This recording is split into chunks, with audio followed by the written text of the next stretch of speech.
தேனி மாவட்டம் பெரியகுளம் அருகேயுள்ள மதுராபுரியில் தனியார் மண்டபத்தில் தேசிய முன்னாள் இராணுவ வீரர்கள் ஒருங்கிணைப்பு குழுவின் 14வது ஆண்டு விழா நடைபெற்றது. தேனி மாவட்ட தலைவர் மணி வரவேற்புரையாற்றினார். மாநில தலைவர் சீனிவாசன் முன்னிலை வகித்தார். தென்னிந்திய தலைவர் மகாராஜன், சட்ட ஆலோசகர் ராஜையா ஆகியோர் சிறப்பு அழைப்பாளர்களாக கலந்து கொண்டு சிறப்புரையாற்றினார்கள். வேலூர் மாவட்ட துணை பொதுச் செயலாளர் சுப்பிரமணி, விருதுநகர் மாவட்ட அமைப்புச் செயலாளர் கனகராஜ், கோயம்புத்தூர் மாவட்ட தலைவர் பாஸ்கரன், திண்டுக்கல் மாவட்ட தலைவர் ராஜேந்திரன், தேனி மாவட்ட செயலாளர் 18ஆம் படி, பொருளாளர் கணபதி, துணை பொருளாளர் ராசையா, துணை செயலாளர் ஞானப்பழம் ஆகியோர் கலந்து கொண்டனர். முன்னாள் இராணுவத்தினர்களின் குழந்தைகள் கல்வியில் அதிக மதிப்பெண் பெற்றவர்களுக்கு கேடயம் மற்றும் ஊக்கத்தொகை ஆகியவை வழங்கி கௌரவித்தனர்.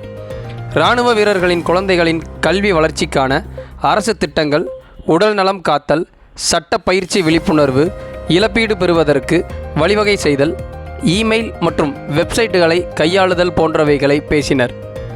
மேலும் முன்னாள் இராணுவத்தினர்களின் குழுவிற்கு புதிய கட்டிடம் கட்ட நிதியுதவி வழங்கிய முன்னாள் இராணுவ வீரர்களுக்கு பாராட்டுகள் நடைபெற்றன.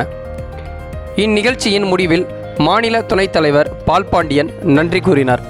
முன்னாள் இராணுவ வீரர்கள் மற்றும் அவர்களது குடும்பத்தினர் கலந்து கொண்டனர். டிஎன்வி செய்திகளுக்காக கார்த்திக் ராஜா.